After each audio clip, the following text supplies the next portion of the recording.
హెలికాప్టర్లో గాలిలో చక్కర్లు కొట్టినటువంటి ఈ రాష్ట్రం ఆనాటి రాష్ట్ర ముఖ్యమంత్రి జగన్ రెడ్డి, ఆయనకి చెందినటువంటి ఈ రోత పత్రిక వాళ్ళు రాసేటటువంటి రాతలు ఏం చెప్తా ఉన్నారండి?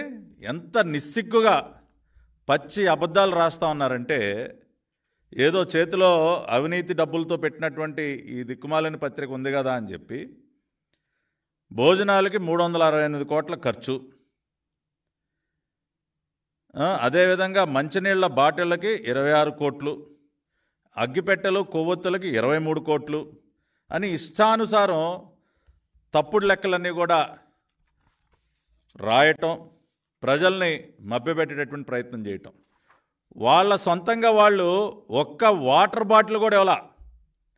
జగన్మోహన్ రెడ్డి వచ్చాడు, అరగంట సేపు మీడియా ముందు షో చేశాడు, వెళ్ళిపోయాడు.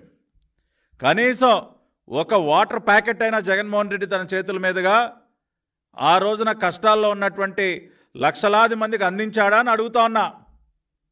వైసీపీ నాయకులు ఎవరైనా ఇదిగో మేము ప్రతిపక్షంలో ఉన్నా సరే ప్రభుత్వానికి సహకారంగా మేము కూడా మా వంతు సహాయం మేము చేస్తామని చెప్పి ఏ వైసీపీ నాయకుడైనా ఇంటింటికి వెళ్ళాడా? గతంలో చంద్రబాబు నాయుడు గారు మనం చూసాం, అధికారం లేకపోయినా ప్రతిపక్షంలో ఉన్నా ఆ రోజున చార్ధామ్ యాత్రలో చిక్కుకుపోయినటువంటి వారిని క్షేమంగా ఇంటికి తీసుకొచ్చేటటువంటి ప్రయత్నంలో కానివ్వండి, రాష్ట్రంలో ఏ విపత్తు సంభవించినా, ఎందుకంటే గత 5 సంవత్సరాల కాలంలో ఎన్నిసార్లు గోదావరికి వరదలు వచ్చినప్పుడు ఏమన్నా ముఖ్యమంత్రి వెళ్ళి నీళ్ళలో తిరిగాడా? ఆ రోజున స్వయంగా చంద్రబాబు నాయుడు గారు వెళ్ళారు.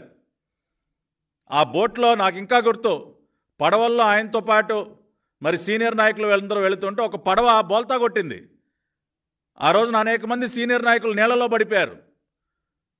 అయినా సరే ధైర్యంగా మళ్ళీ వాళ్ళందరినీ సురక్షితంగా బయటికి తీసుకొచ్చి ప్రజల దగ్గరికి మనం ఎట్టి పరిస్థితుల్లో వెళ్ళాలని చెప్పి ప్రాణాలకి తెగించి పనిచేసినటువంటి నాయకుడు నారా చంద్రబాబు నాయుడు గారు. ఏది ప్రతిపక్షంలో ఉండి కూడా అన్నమయ్య ప్రాజెక్టు కట్ట తెగిపోయిన రోజున ఎక్కడున్నాడండి జగన్మోహన్ రెడ్డి? అందరికంటే ముందుగా వెళ్ళింది నారా చంద్రబాబు నాయుడు గారు. సహాయాన్ని అందించింది ఎన్టీఆర్ ట్రస్ట్.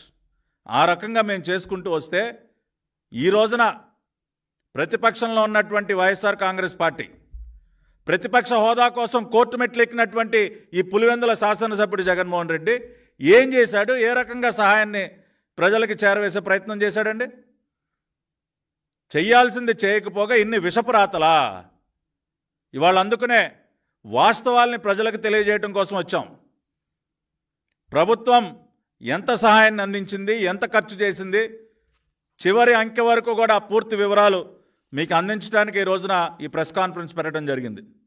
ఇవాళ ఈ దిక్కుమాలిన పత్రికలో ఏం రాస్తూ ఉన్నారండి? ఈ వైసీపీ ఈ జగన్ గారి దొంగల ముఠ మీడియా ముందుకు వచ్చి ఏం వాగుతూ ఉన్నారు? భోజనాలకి 368 కోట్ల ఖర్చు అంట. ఇక్కడ ఒక విషయం చెప్పాలండి. అసలు మొత్తం వరద సహాయానికి సంబంధించి